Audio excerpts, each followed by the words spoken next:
जिसको हम कहते हैं इन्फ्लेशन इंडेक्स बॉन्ड, है ना। तो आज हम एक छोटा सा टॉपिक देखते हैं बट इंपॉर्टेंट टॉपिक है। इसको हम कहते हैं इन्फ्लेशन इंडेक्स बॉन्ड। ठीक है।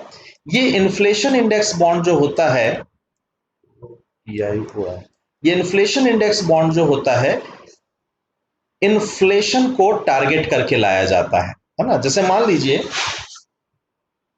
मान लीजिए ऐसा कोई आपको आकर के कहे कि भाई बैंक में आप एफडी में पैसा जमा कर दीजिए, आपको हम 6% का ब्याज देंगे।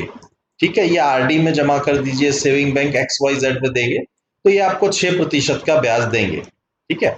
मान लीजिए ऐसा होता है कि साल भर में ये महंगाई जो है, ये अगर 8% की दर से बढ़ जाए, महंगाई अगर 8% की दर से बढ़ जाए, तो एक साल के बाद क्या आपको देखने के लिए मिलेगा कि जो 100 रुपए आपने बैंकों में निवेश किया था, वो 100 रुपए इस 6% की ब्याज के साथ में कितना हो गया, 106 रुपए हो गया। परंतु आज जिस 100 रुपए में आप जितने की वस्तु खरीद सकते थे, अगले एक साल के बाद जब ये आपका 106 रुपए हो जाएगा, तो अगले एक साल के बाद यही वस्तु आपको खरीदने के लिए 108 रुपए देना पड़ेगा। क्यों देना पड़ेगा? क्योंकि महंगाई की दर 8% है। अब आप एक बात सोचिए, आपके पास में आया 106 रुपए, आपको देना है 108 रुपए। क्या इसको आप ये कहेंगे कि आपका पैसा ग्रो हुआ है या आपका पैसा बढ़ा है? मुझे नहीं लगता है कि इस सिचुएशन में हमारा पैसा बढ़ा है ना। तो यहां पर एक अनसर्टेनिटी, एक अनिश्चितता हमेशा है इस ब्याज की दर के साथ में, कि ये जो ब्याज की दर आज मुझे दी जा रही है, क्या ये ब्याज की दर आने वाले भविष्य में जो इन्फ्लेशन है, जो महंगाई है, उसको डील कर पाएगा? क्योंकि अगर मेरा निवेश महंगाई को या इन्फ्लेशन को डील नहीं कर पा रहा है, तो मेरा निवेश किसी काम का नहीं है ना। जैसा कि मैंने आपको एग्जाम्पल दिया कि 100 रुपए की चीज, 100 रुपए मान लेते हैं हम चावल दाल सब्जी खरीद सकते हैं, तो 100 रुपए की चीज कल को जाकर के या एक साल बाद जाकर के आपको 108 रुपए में मिल रही है, लेकिन आपका जो 100 रुपए का निवेश था वो मात्र 106 रुपए बना रहा है। तो यहाँ तो आपको 2 रुपए और जेब से लगाने पड़ेंगे, तब जाकर के आप इतना मात्र खरीद पाओगे। तो कहाँ हुआ ग्रोथ? तो यहाँ पर देखिए सरकार क्या लेकर के आती है। इन्फ्लेशन इंडेक्स बॉन्ड की क्या खास बात है? इन्फ्लेशन इंडेक्स बॉन्ड कभी नहीं कहेगा आपको कि हम 6% ब्याज देंगे, हम 7% ब्याज देंगे, हम 10% देंगे या हम 15% देंगे, क्योंकि इन तीनों कंडीशन में एक अनसर्टेनिटी है। 6 दिया, इन्फ्लेशन 8 हो गया तो, 10 दिया, इन्फ्लेशन 12 हो गया तो यहां पर एक व्यक्ति जो है हमेशा डाउट में रहेगा कि क्या मुझे इसमें निवेश करना चाहिए, क्वेश्चन मार्क, बराबर है। तो यहां पर देखिए सॉल्यूशन के रूप में क्या दिया जाता है, इस इन्फ्लेशन इंडेक्स बॉन्ड में कहा जाता है कि सर हम ना 6 रुपए देंगे ना 10 रुपए देंगे, कोई कमिटमेंट नहीं है हमारा। हमारा कमिटमेंट क्या है कि जो भी इन्फ्लेशन की दर होगी, जो भी महंगाई की दर होगी, उसमें हम आपको जोड़ करके XYZ परसेंटेज, अब ये XYZ परसेंटेज 1.5% हो सकता है, 2% हो सकता है, जो भी वो डिसाइड करके आपको डिस्क्लोज करे, तो हम आपको इस इन्फ्लेशन की दर में जोड़ करके 1.5% देंगे। मतलब अगर आपका, या 2% देंगे, ये पहले ही बता दिया जाएगा। मतलब अगर इन्फ्लेशन की दर 8% है तो हम +2 करके आपको 10 देंगे, और अगर इन्फ्लेशन की दर 6% है तो हम +2 करके 2 देंगे। अगर इन्फ्लेशन की दर 12% रही तो हम +2 करके 10 रही तो हम +2 करके आपको 12% देंगे। मतलब हर हालत में इस इन्फ्लेशन के बाद भी आपके पास ये 2% एडिशनल बचेगा। ठीक है। क्या आपको लगता है ये एक ल्यूक्रेटिव ऑफर है, ये एक अट्रैक्टिव ऑफर है, ऐसा लगता है? यानी इसमें मेरे को एक कंफ्यूजन वाली जो कहानी थी, वो क्वेश्चन मार्क वाली जो कहानी थी, वो क्वेश्चन मार्क वाली कहानी यहाँ पे खत्म हो जाती है। क्यों? क्योंकि यहाँ पर एक चीज तो पक्के से है कि जो भी रेट रहा उस रेट से तो मुझे ज्यादा मिलेगा, है ना। है ये एक, अगर अपन बात करें तो है ये एक पक्के ल्यूक्रेटिव वाली बात, या ऐसी बात जिसमें कि मेरा इंटरेस्ट जग सकता है? लग रहा है ऐसा कुछ ल्यूक्रेटिव है यहाँ पे इन्फ्लेशन इंडेक्स बॉन्ड पे? दीपिका ने मोबाइल बना दिया। ठीक है, तो क्या समझे इस मोबाइल का मतलब दीपिका? देखिए, कम्युनिकेट कीजिए, रिस्पॉन्ड कीजिए चीजों को, डाउट होता है पूछिए, है ना? क्यों? क्योंकि इल्यूजन टाइप बिल्कुल सही है, बेनिफिशियल है, बिल्कुल सही। सौम्या, मैं आपको बताता हूं ये इल्यूजन टाइप कैसे वर्क करता है। अब देखिए ये कैसे वर्क कर रहा था, कैसे वर्क करेगा। बाजार में लिक्विडिटी जरूरत से ज्यादा है, बाजार में पैसा जरूरत से ज्यादा है। ये पैसा क्या करेगा? तो ये पैसा जाकर के महंगाई बढ़ाएगा, ये पैसा जाकर के इन्फ्लेशन क्रिएट करेगा। और जब ये इन्फ्लेशन क्रिएट करेगा तो फिर से एक समस्या खड़ी होगी कि इस इन्फ्लेशन को कैसे कंट्रोल किया जाए। लेकिन जैसे ही ये विकल्प आया तो एक व्यक्ति क्या बोलेगा कि यार अपन कार खरीद रहे हैं, अपन एक्स वाई जेड खरीद रहे हैं, मोबाइल फोन खरीद रहे हैं, टीवी खरीद रहे हैं, जिसके लिए कि अपन को लोन लेना पड़ रहा है। इससे बेटर क्यों ना ये पैसा जमा करा दिया जाए जो कि कल को मेरे को 2 रुपए बना करके देगा। तो देखिए, जो पैसा पहले बाजार में इन्फ्लेशन को लीड करता, आज वो पैसा किसके पास चला गया? तो वो पैसा चला गया गवर्नमेंट के पास। और जब गवर्नमेंट के पास चला गया तो गवर्नमेंट इसको क्या करेगी? डेवलपमेंट प्रोजेक्ट्स में लगाएगी। मतलब जो पैसा इन्फ्लेशन के रूप में अर्थव्यवस्था के लिए एक समस्या खड़ी करता, वही पैसा सरकार के माध्यम से एक डेवलपमेंट एक्टिविटी में चली गई। दूसरी चीज, आज से 2 साल बाद, 3 साल बाद जब इसका ब्याज मिलना चालू होगा, आप अगर इस पैसे का कार खरीद लेते, X Y Z mobile phone TV ये खरीद लेते, तो ये पैसा आपका उस दिन खत्म हो गया। लेकिन अगर ये पैसा इन्वेस्टेड है तो देखिए, कल को आपको जो सैलरी मिल रही है 100 रुपए, उस 100 रुपए में ये 2 रुपए ऐड होता जाएगा। मतलब आपकी सैलरी हो गई उतने में ही 102 रुपए। तो व्यक्तिगत विकास, देश का विकास और अर्थव्यवस्था का भी विकास। तो ऐसे इल्यूजन्स बिल्कुल सही है सौम्या, ऐसे इल्यूजन्स कई बार हमें लेकर के आने पड़ते हैं जिसमें कि हर किसी का बेनिफिट निकल करके आता है। इसको कहते हैं इन्फ्लेशन इंडेक्स बॉन्ड, इसको कहते हैं महंगाई से जुड़े हुए बॉन्ड, जिन बॉन्ड्स में आरबीआई बैंकों के माध्यम से इन्हें लेकर के आती है। जहां आरबीआई ये मार्केट में अनाउंस करती है कि हम आपको कोई एक निश्चित प्रतिशत नहीं देंगे, बल्कि हम ये गारंटी देते हैं कि जो भी प्रतिशत की दर होगी, उस प्रतिशत से जो भी इन्फ्लेशन की दर होगी, उससे हम आपको 1.5-2% बढ़ा करके देंगे, ताकि आपका भी फायदा हो, आपके पैसे को देश के विकास में लगाया जाए। और दूसरा सबसे इंपॉर्टेंट चीज, इन्फ्लेशन को कंट्रोल करके इकोनॉमी का डेवलपमेंट किया जाए। क्लियर है? छोटा सा कॉन्सेप्ट है, 3 नंबर का क्वेश्चन बनाता है इन्फ्लेशन इंडेक्स बॉन्ड। और दूसरी चीज, ये यहां पर भी हेल्प आउट करता है कि आरबीआई की भूमिका बताइए इकोनॉमी या देश के डेवलपमेंट में। क्लियर है? छोटा सा बॉन्ड, इन्फ्लेशन इंडेक्स बॉन्ड।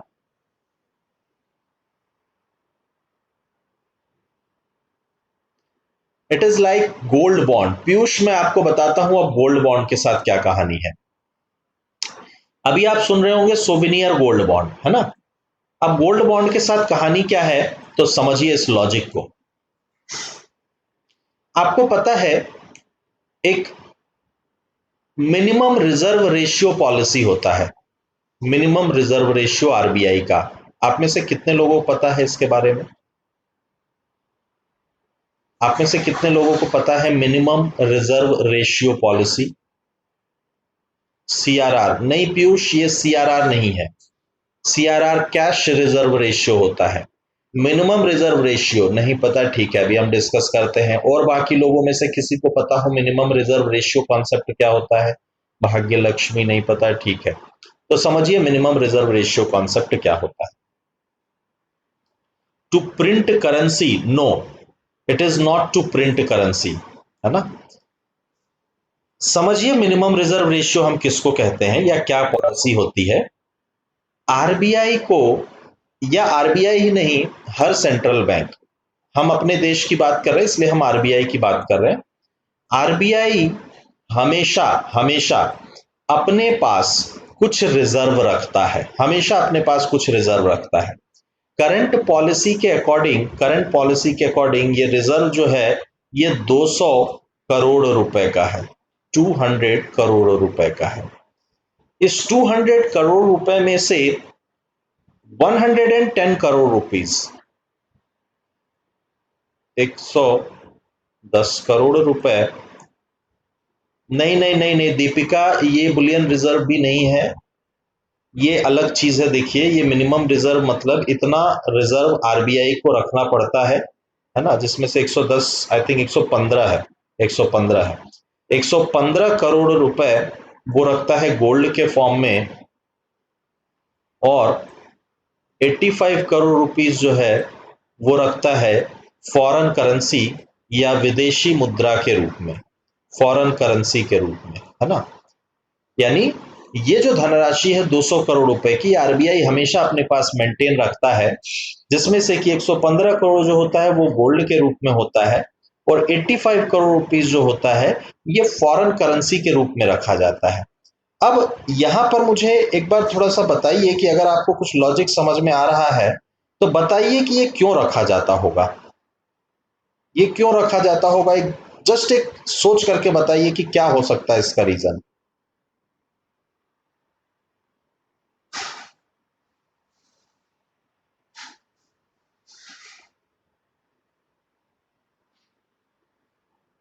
बताइए इसका एक रीजन क्या हो सकता है। फॉर अनएक्सपेक्टेड रीजन, बिल्कुल सही है पीयूष, बिल्कुल सही बोल रहे हैं आप,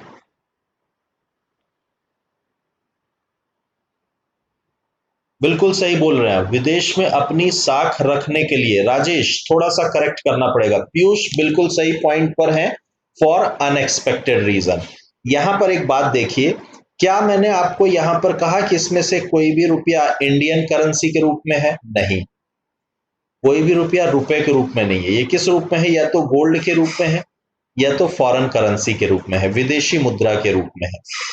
कैसा, जो हमने बात की यहां पर अनएक्सपेक्टेड रीजन जो पीयूष बोल रहे हैं, देखिए क्या होता है अनएक्सपेक्टेड रीजंस यहां पर। कभी संभवतः ऐसा हो सकता है, कभी ऐसा हो सकता है कि आपका, मेरा और हम सभी का भरोसा जो है, हमारा जो ट्रस्ट है वो इंडियन करेंसी के ऊपर से उठ जाए। बिल्कुल ऐसा हो सकता है। ऐसा कोई एग्जाम्पल आपको याद है, या ऐसा कोई एग्जाम्पल आपने सुना हो किसी देश में ऐसा कभी हुआ है, रिसेंट में आपने पढ़ा हो ऐसा कोई एग्जाम्पल? 1991, बिल्कुल उस समय की कहानी कह सकते हैं। और अभी रिसेंट में बात करूं मैं, पिछले 2-3 सालों में आपने कहीं सुना हो, रिसेंट में आपने सुना होगा वेनिजुला, वेनिजुला में इन्फ्लेशन की दर, महंगाई की दर कई हजार गुना बढ़ गई थी, कई हजार गुना। जिसके कारण की कहानी ये हो गई थी कि एक व्यक्ति वेनेजुएला का 10,000 का नोट अपनी जेब में नहीं रखना चाहता था, बल्कि एक प्लेन पीस ऑफ पेपर रखना चाहता था, क्योंकि इस प्लेन पीस ऑफ पेपर पे कम से कम वो कुछ लिख सकता था। इस 10,000 के नोट की कोई वैल्यू नहीं रह गई थी। आपको सोच करके या आपको सुन करके बहुत ही ये लगेगा कि क्या ऐसा भी कभी हो सकता है।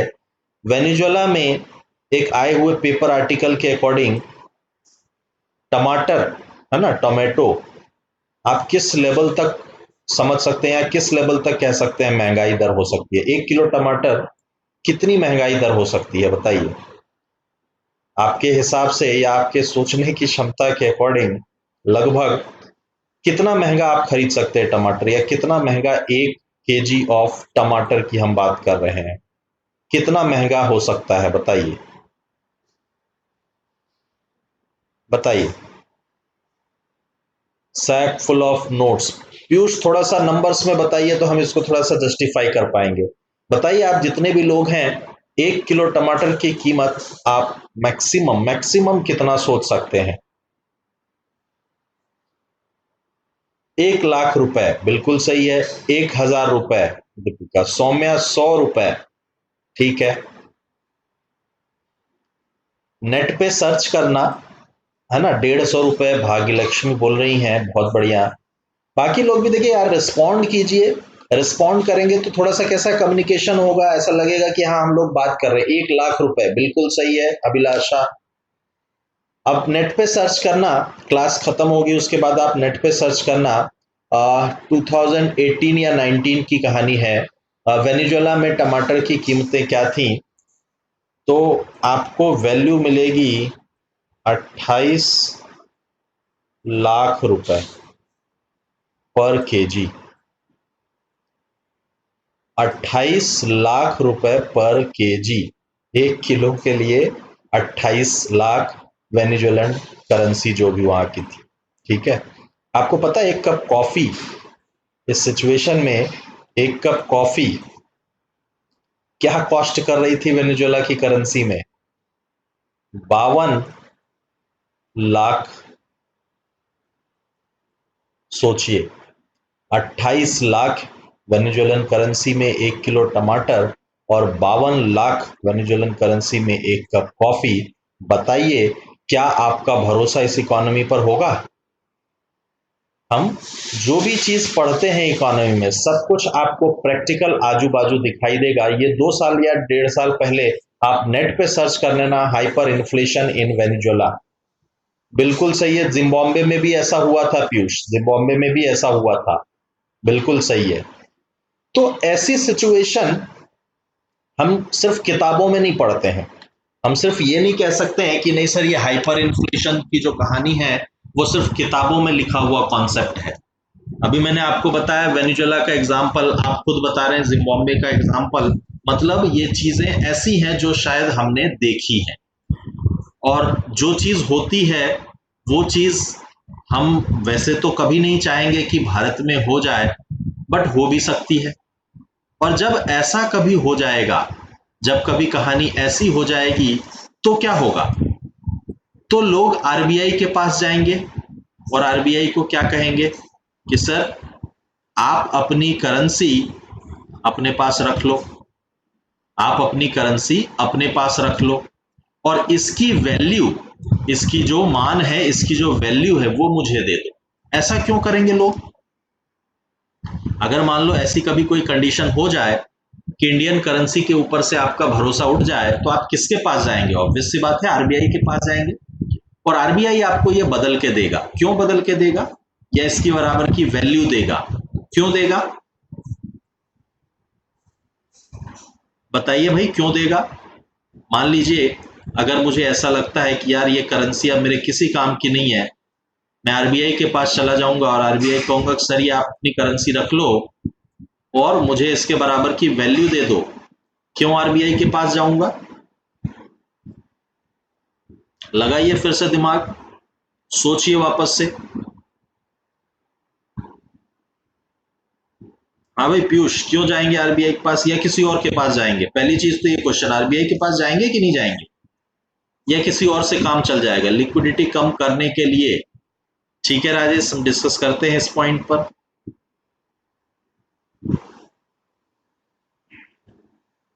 अब देखिए इसका आंसर क्या है, इसका इसके पीछे लॉजिक क्या है। Helicopter money is inflation is not possible in India currently due to liquid crunch. Helicopter money is possible in India. Piyush, हम करंट सिनेरियो की बात नहीं कर रहे हैं, हम करंट सिनेरियो की बात नहीं कर रहे हैं, बट ये सिनेरियो तो बन सकता है। हम ये नहीं बोल रहे हैं कि ये कल हो जाएगा, होगा तो वैसे हमें तो इतना भरोसा है कि होगा तो ये कभी नहीं शायद, लेकिन ये कभी हो तो सकता है। लेकिन जब ये हो जाएगा, जब ये हो जाएगा तब की कहानी मैं बात कर रहा हूं। तो आप समझिए हम आरबीआई के पास क्यों जाएंगे, क्योंकि आपके पास जो करेंसी होती है, आपके पास जो नोट है, इस नोट को आप खोल करके देखना, इस नोट में एक वचन पत्र है, ये एक प्रोमिसरी नोट है जिसमें लिखा है मैं धारक को XYZ रुपए अदा करने का वचन देता हूं, और नीचे साइन होता है आरबीआई के गवर्नर का। मतलब आपने जो हाथ में रख रखा है वो एक नोट है, एक प्रोमिसरी नोट है, जिस प्रोमिसरी नोट की वैल्यू आरबीआई के पास है। इसलिए जब आप ऐसी स्थिति में आरबीआई के पास जाएंगे तो आरबीआई को ये वैल्यू पे करनी पड़ेगी। जब ऐसी स्थिति में आप आरबीआई के पास जाएंगे तो आरबीआई को ये वैल्यू पे करनी पड़ेगी। क्यों? क्योंकि आपके पास जो नोट है, इस नोट में देखिए ये एक वचन पत्र है। किसके द्वारा? आरबीआई के द्वारा। किस वैल्यू का? जो आपके पास में नोट है उस वैल्यू का।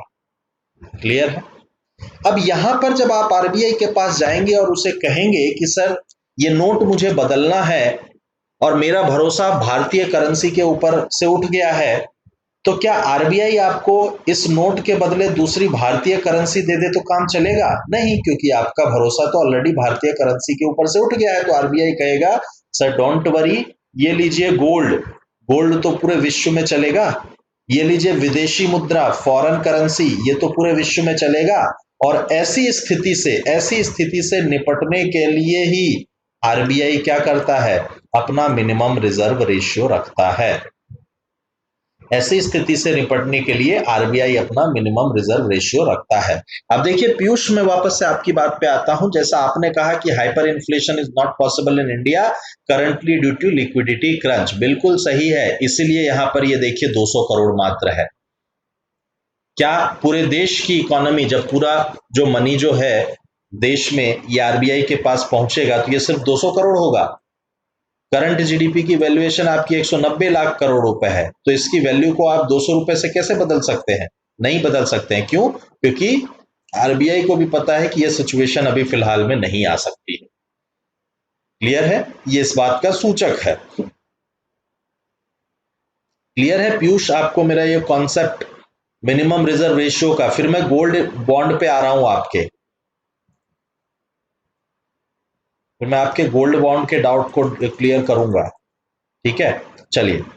सभी को ये मिनिमम रिजर्व वाला कॉन्सेप्ट क्लियर है? मिनिमम रिजर्व रेशियो मतलब आरबीआई हमेशा इस पॉलिसी के अंतर्गत 200 करोड़ रुपए, 200 करोड़ की वैल्यूएशन अपने पास रखता है, जिसमें से कि 115 करोड़ वो गोल्ड के फॉर्म में रखता है और बाकी बचा हुआ जो है वो रखता है इसके फॉर्म में, फॉरेन करेंसी के फॉर्म में। ठीक है।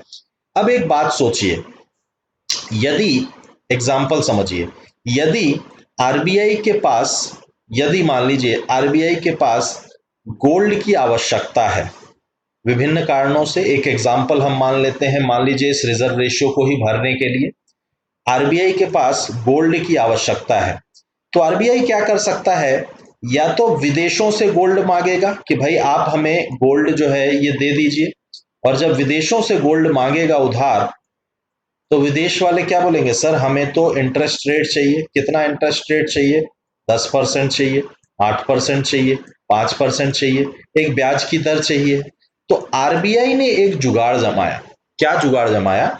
उन्होंने बोला कि यार पूरे दुनिया में सबसे ज्यादा गोल्ड तो भारत में है, लेकिन ये गोल्ड कहाँ रखा हुआ है?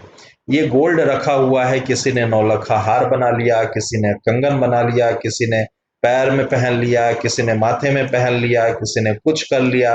अब ये जो इतना करके रखे हुए हैं गोल्ड को, ये गोल्ड क्या हो रहा है? इनके पास चोरी होने का डर है और ये किसी काम वास्तव में नहीं आ रहा। भाई आपने नौलखा जो हार बनवाया है, 9 लाख का, ठीक है, रोज पहनते हैं क्या? ये जो नौलखा हार बना है ये रोज पहनते हैं आप? मेरे को तो नहीं लगता रोज पहनते हैं। कभी किसी शादी वादी में गए तो शादी वादी में जाते समय ये ज्वेलरीज आप पहनते हैं, है ना? इससे ज्यादा तो नहीं पहनते हैं। मतलब ये एक एसेट है, एक संपत्ति है जिसका कि कोई खास उपयोग तो आप नहीं कर रहे हैं।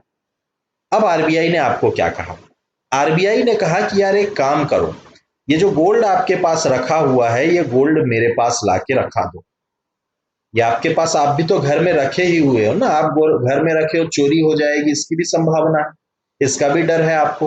तो आप एक काम करो, मेरे पास ला के रख दो। मैच्योरिटी के बाद, परिपक्वता के बाद, मान लीजिए 5 साल का ये बॉन्ड है, एग्जाम्पल में दे रहा हूं, 5 साल का अगर ये बॉन्ड है तो 5 साल के बाद वापस मेरे पास आना और मैं आपके गोल्ड की जो भी वैल्यू होगी, जैसे आज मान लेता हूं ये 10,000 का गोल्ड है, एक एग्जाम्पल में मान रहा हूं 10,000 का गोल्ड है, आज से 5 साल बाद ये 50,000 का गोल्ड हो जाएगा। तो मैं आपको दो विकल्प देता हूं। पहला विकल्प, आप 50,000 मेरे से ले लो, खत्म करो कहानी, आपके गोल्ड की वैल्यू मिल गई। दूसरा विकल्प, आप चाहो तो इस 50,000 रुपए का गोल्ड मेरे से ले लो, जो आपको अच्छा लगे वो ले लो। अब आप बोलेंगे कि सर इसमें हमारा क्या फायदा हुआ? भाई 10,000 का गोल्ड अगर हम अपने पास रखते तो भी तो ये 50,000 हो जाता।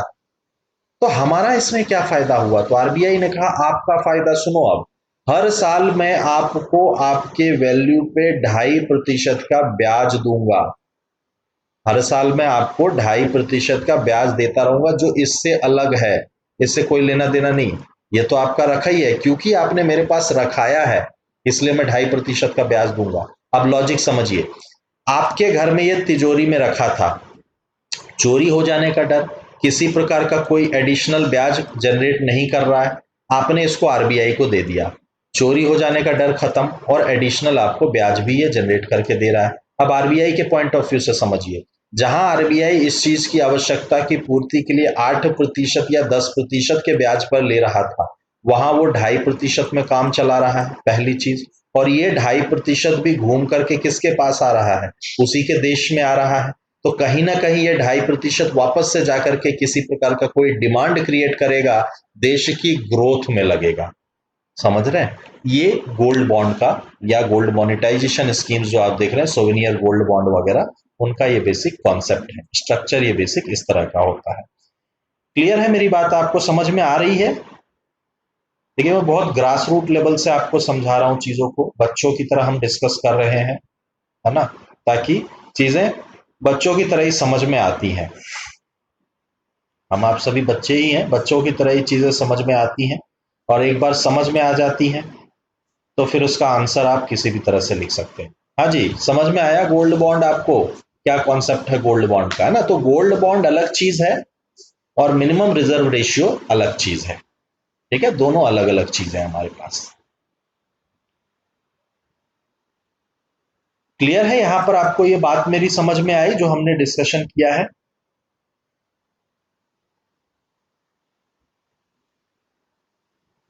अंकित, अंकित आप लेट ज्वाइन किया आज क्लास। चलिए, राजेश, गुड। तो इस टाइप के कई सारे पॉलिसीज चीजें होती हैं जो कि इकोनॉमी में चलती हैं, इनको आप समझ जाएंगे, इनका कॉन्सेप्ट आप समझ जाएंगे तो आपको बहुत मजा आएगा, बहुत इंटरेस्टिंग लगेगी। और अगर आपको कॉन्सेप्ट ही समझ में नहीं आया, फिर आप 2500 बुक पढ़ लीजिए, 2500 बुक पढ़ लीजिए, 50 नॉवल पढ़ लीजिए, आर्टिकल पढ़ लीजिए, आपको कुछ समझ में नहीं आएगा, कुछ भी समझ नहीं पड़ेगी, और आपको लगेगा यार कितना बोरिंग सब्जेक्ट है, क्यों पढ़ रहे हैं। आज के डेट में अब देखिए, अब आपको गोल्ड मोनिटाइजेशन स्कीम पे या गोल्ड सोवेनियर बॉन्ड की बात अब मेरे को समझ में आ रही है कि भाई ये तो बढ़िया है। ये बढ़िया कैसे है? गोल्ड का गोल्ड रखा ही है, गोल्ड की जो वैल्यू बढ़ रही है वो बढ़ ही रही है, मेरे पास हो चाहे किसी के पास हो, 5 साल बाद गोल्ड खरीदना हो, पैसा खरीदना हो, सब एक साइड रखा हुआ है। ये 2.5% तो फ्री में मिल रहा है, जो मैं अपने घर की तिजोरी में, तिजोरी में भी नहीं रखते आजकल हम लोग, कैसे रखते हैं? बैंक जाओ, बैंक से जाके लॉकर लो, उस लॉकर का चुकाओ पैसा, तब जाकर के आप रखो। तो जो खर्चे वाला काम है वो खर्चे वाला काम से खत्म, और आपको एडिशनल पैसा बना करके दे रहा है। समझ रहे हैं? चलिए, फटाफट आज की क्लास पर मैं आता हूं। आज जो मुझे डिस्कस करना था, कल मैंने मॉनेटरी पॉलिसी आपसे डिस्कस किया था, आज मैं आपसे थोड़ा सा फिस्कल पॉलिसी डेवलप कर रहा हूं, है ना? फिस्कल पॉलिसी मतलब क्या चीज हो रही है? फिस्कल पॉलिसी मतलब हम बात कर रहे हैं सरकार की। इससे पहले हम बात कर रहे थे आरबीआई की, अब हम कह रहे हैं सरकार की बात कर रहे हैं। ठीक है, सरकार की बात हम किस तरह कह रहे हैं? तो देखिए, इसको मैंने लिखा है बजट और करों की कहानी, the story of budget and taxes. अब बात आती है, दो चीजें मैंने यहां पे लिखी है, बजट, बजट, ठीक है, ये ऐसी चीज है जिसके बारे में आपने सुना है। टैक्स, ये भी ऐसी चीज है जिसके बारे में आपने सुना। क्या होता है बजट? क्या समझते हैं आप बजट से? देश की बात छोड़िए, क्या आपने अपने घर में कभी बजट बनाया है? क्या आपने अपना बजट कभी बनाया है? आप लोग बजट बनाते हैं?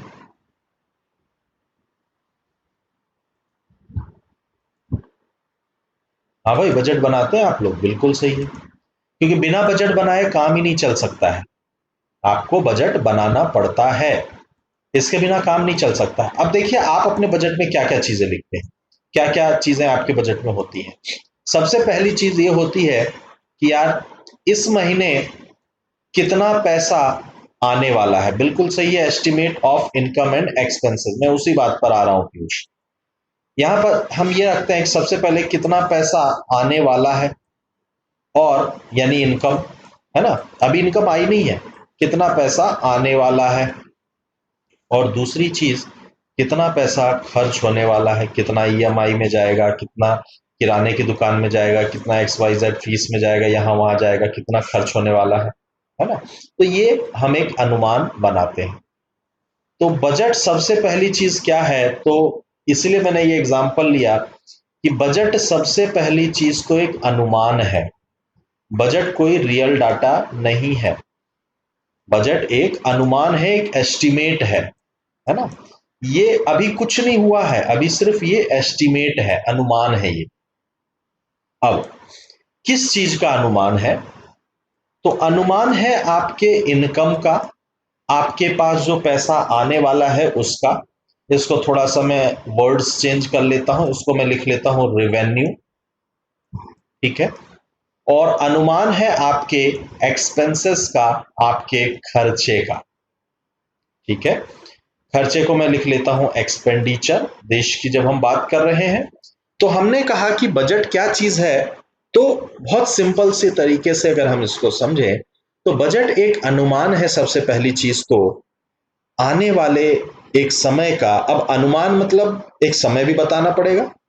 भाई आप बोलते हैं बजट हम बना रहे हैं तो बोलते हैं ना, महीने का बजट है, डेली बजट है, ईयरली बजट है, एक समय बताना पड़ता है।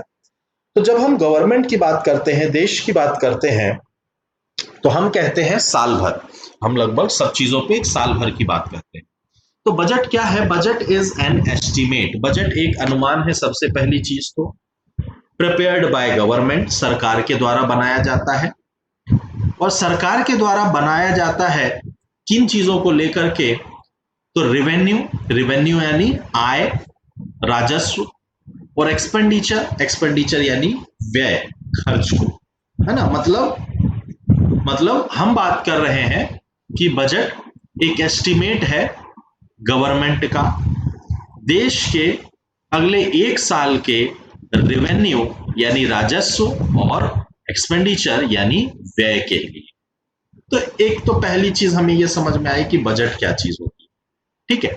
अब चलिए इस बजट को समझने के बाद में बजट कितने तरीके का हो सकता है, अभी हम और डिटेल में आएंगे, कहाँ कॉन्स्टिट्यूशनली है, कहाँ क्या है, वो हम डिटेल में आएंगे, है ना। अभी हम जस्ट इसका एक इंट्रोडक्शन देख रहे हैं।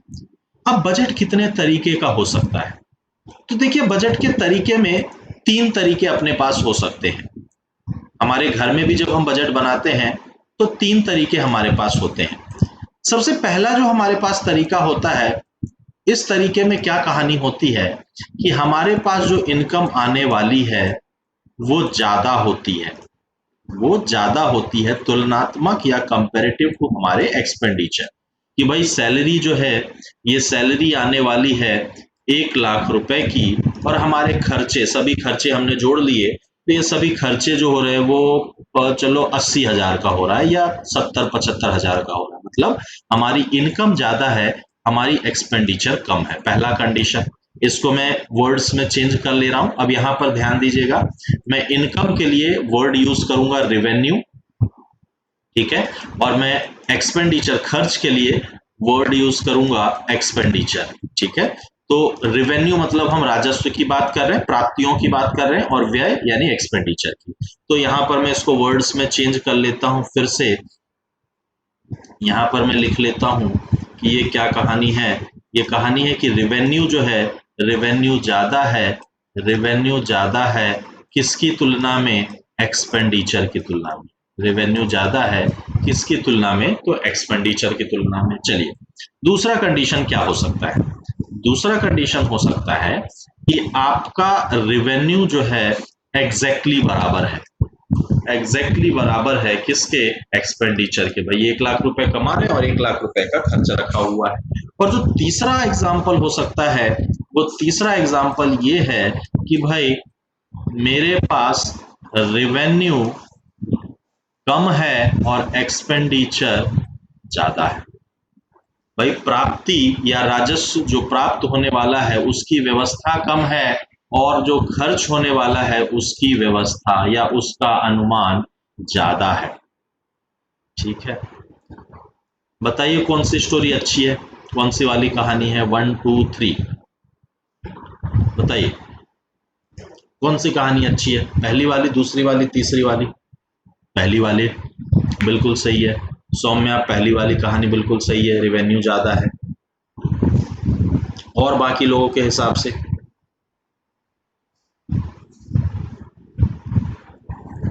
पहली कहानी सही है, पहली वाली अच्छी है, रेवेन्यू ज्यादा होना चाहिए।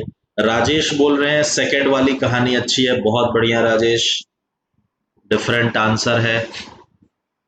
बट राजेश, ये जो सेकंड वाली कहानी होती है ना, ये आइडियल वाली बात, ये आइडियल वाली बात इकोनॉमी में नहीं मिलती है, किसी इकोनॉमी में नहीं मिलती है, रेयरली। मतलब आप ये कह सकते हैं कि रेयरली इंडिया में थर्ड वाली ठीक है, रेयरली ऐसी कहानी होती है, ये बहुत रेयर देखने के लिए मिलती है। हम जो बात करते हैं ना आइडियल, आदर्श, ये आदर्श सिचुएशन है, ऐसा आदर्श रेयर, मैं ऐसा बिल्कुल नहीं बोलता हूं नहीं ही मिलता है, रेयर की बात करते हैं। पीयूष, इंडिया में थर्ड वाला, तो इंडिया की कहानी अच्छी है कि खराब है फिर? हम बोल रहे हैं इंडिया में थर्ड वाला है, बिल्कुल सही है, इंडिया में थर्ड वाला है, बट ये कहानी अच्छी है कि खराब है?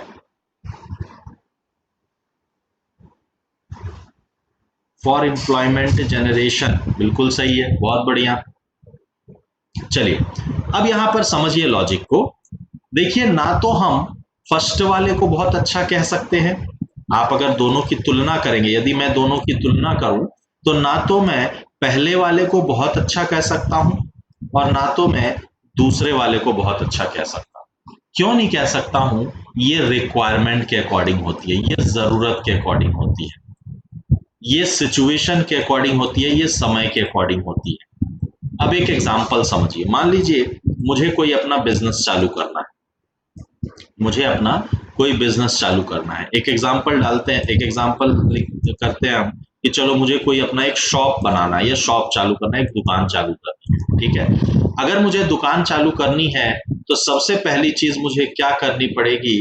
कहीं जाकर के जमीन देखनी पड़ेगी, दुकान का किराया भाड़ा या खरीदना है तो दुकान का कॉस्ट हो गया, उसमें जो सामान भरेंगे उसका कॉस्ट हो गया, जमीन का कॉस्ट हो गया, परमिशन का कॉस्ट हो गया, कॉस्ट हो गया, कॉस्ट हो गया, कॉस्ट हो गया। मतलब अभी मेरा क्या हो रहा है? सिर्फ एक्सपेंडिचर हो रहा है। अभी क्या हो रहा है? सिर्फ एक्सपेंडिचर हो रहा है, सिर्फ खर्च हो रहा है।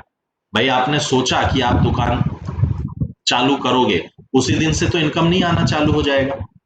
भाई, उसी दिन, पहले दिन से ही तो इनकम नहीं आना चालू हो जाएगा ना। इनकम तो कब आएगा?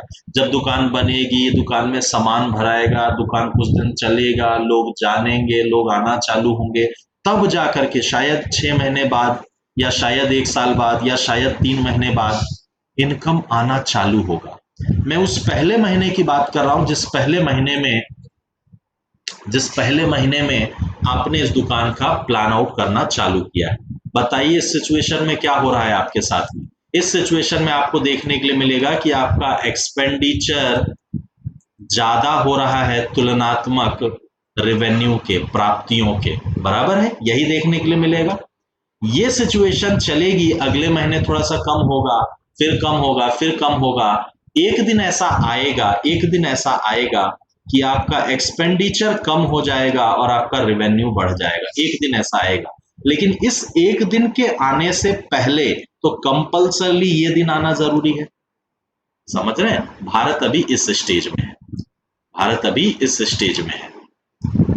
तो देखिए, समय के हिसाब से ये भी आवश्यक है और समय के हिसाब से फिर ये भी आवश्यक है, ये भी आवश्यक है और ये भी आवश्यक है, दोनों जरूरी है। That depends time to time, ये समय पर निर्भर करता है। ठीक है, अभी देखिए हमारी क्लास का टाइम ओवर हो रहा है। ठीक है, तो मुझे इतना बता दीजिए फटाफट कि इतने में कोई डाउट है क्या हमारे पास में? मैं इसको कंटिन्यू करूंगा, मैं नेक्स्ट क्लास में इसको कंटिन्यू करूंगा, इसी पॉइंट से कंटिन्यू करूंगा। यहां तक में आपको कहीं कोई चीज समझने में समस्या आई हो या डाउट हो, प्लीज इसको बताइए। नेक्स्ट क्लास हम यहीं से कंटिन्यू करेंगे।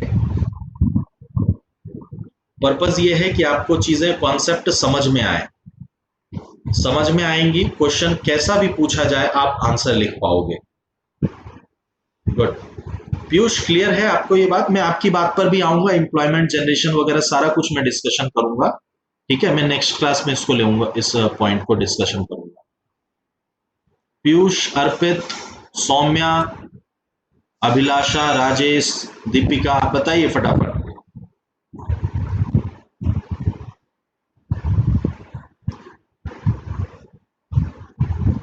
सौम्या क्लियर है, क्लियर है। Deepika good, no problem. Abhilasha very good, बहुत बढ़िया। राजेश क्लियर है।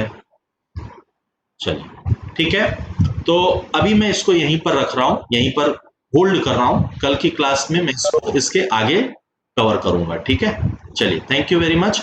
अभी आपकी 9 बजे से क्लास होगी, सॉरी 10 बजे से क्लास होगी, शर्मा सर की क्लास रहेगी। ठीक है, चलिए, thank you very much, thanks for joining.